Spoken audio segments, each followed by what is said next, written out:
Hey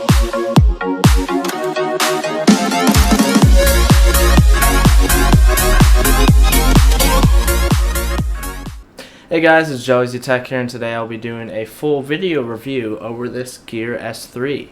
It's been about a month since my unboxing video, so I've been playing around with it since then. I'm loving it so far.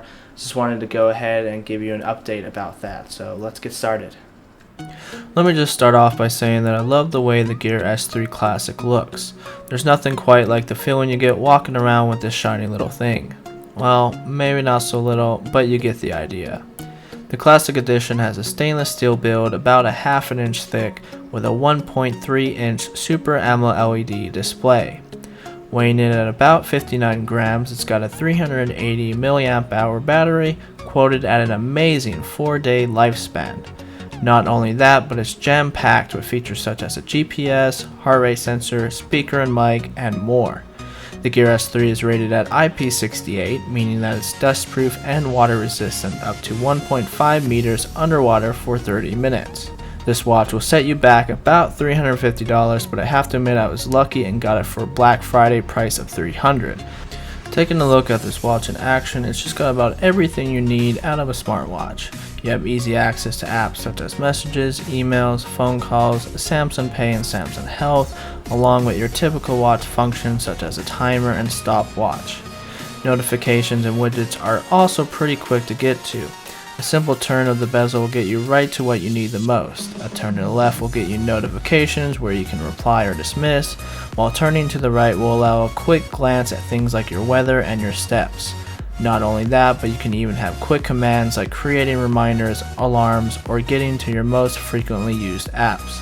Some of the apps are pretty well done, such as this news app. It refreshes throughout the day using your phone's internet or its own Wi-Fi receiver if you're connected to any Wi-Fi. One of the apps I really like using is the message app. If you're old enough to remember using a number pad to text, then using this watch to text should be really simple for you. I love the many different methods it allows you to text as well. It allows you to draw your message, type on a number pad, send emojis, and speak your message out loud, as well as several quick responses. The cool thing about the quick response method is that when you're actually replying to a message, it'll use artificial intelligence to guess typical replies based on the text you received. For instance, if you've received a message asking, "When will you get home?" one of the quick replies might be, "I'll be home soon." You probably won't be replying to every message on the watch, but I love using it for simple text. The Samsung Health app is another one of my favorites.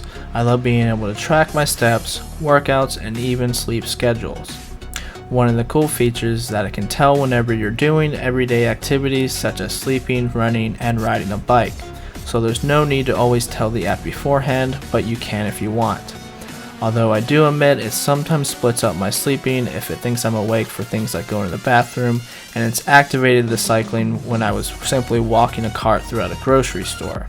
The GPS feature is also really nice while on a run, but occasionally does hiccup and jump to an incorrect location. I've had my phone do that to me before, so I can't be too upset with the watch. If you do decide to work out with the watch, it's got very many different types of workouts to fit most of your needs there. You can also use the heart rate app to go back and view your min and max of every hour throughout the day.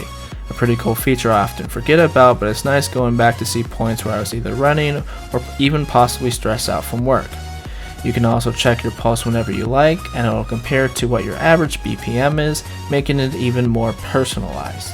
I love going through at the end of the day and view my daily activity. The sleep recording is especially useful even though it's a bit buggy some nights. Talking about buggy, there's times I wanted to do an action on the watch that seemed very intuitive but not implemented. An example would be viewing the sleep record. I've only been able to see it after waking up and getting the sleep notification. Pretty minor, but I'm sure as updates come out, a lot of these intuitive issues will get sorted out. Now onto my favorite Samsung feature of all time, Samsung Pay. I'm incredibly glad they decided to keep with their magnetic strip technology, allowing me to make payments at 99% of the stores out there without requiring my wallet or phone. A simple double tap and pin entry and you're ready to make payments. Talking about the pin, it is required to pin lock your watch if you're going to take advantage of Samsung Pay. It's supposed to only lock when you take off the watch, which is great, but I've noticed it locking when I'm asleep or inactive for long periods of time. One thing I often forget about is the mic and speaker. It's not the best quality, but it does get pretty loud for a watch.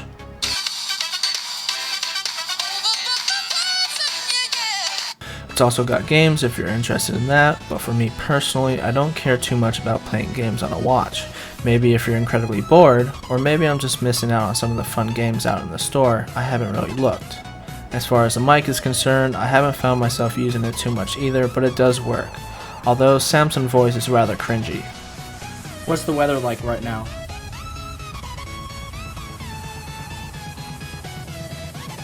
Looks like it's clear today with a temperature of 43. If you don't like the default watch face, you're free to browse the very many they have installed, all of which have different functionalities to match some of the different situations you might be in. You can also browse some in the store right from the watch itself. You do get more of a selection by using your phone, but if you're looking for something different really quick, you do get the option to install one from your device using your phone's internet or available Wi-Fi. I like this new one I installed. It really goes to show off the Super AMOLED LED display. As far as apps go, it's got most of the basic functionality you expect from a smartwatch, although some apps do require you to use your phone to first set them up. The App Store isn't too great, but there are a couple gems out there. If you're wanting an app selection that you'd see from the Apple Watch, I'd hate to tell you, but there's no competition there. Apple has a very diverse and useful app market for their watch, but hopefully we'll start to see more and more for the Gear. Last but not least, I wanted to show off a bit of the waterproof rating. I dropped the watch in for a few seconds, and that's just about all I wanted to risk. It's nice being able to wash dishes or take a shower with your device on and playing music, but if you're looking to go swimming with it, Samsung advises you not to. It's a shame because some other smartwatches out there will allow you to do so and even track your laps. All in all, I love this watch. It's got all the functionality I want out of a smartwatch, and it looks amazing. Well, thanks for watching, guys. I really appreciate it. As always, please subscribe, comment, like, etc. I'd really appreciate that. So yeah, I'm looking forward to you guys seeing my next video. Stay tuned.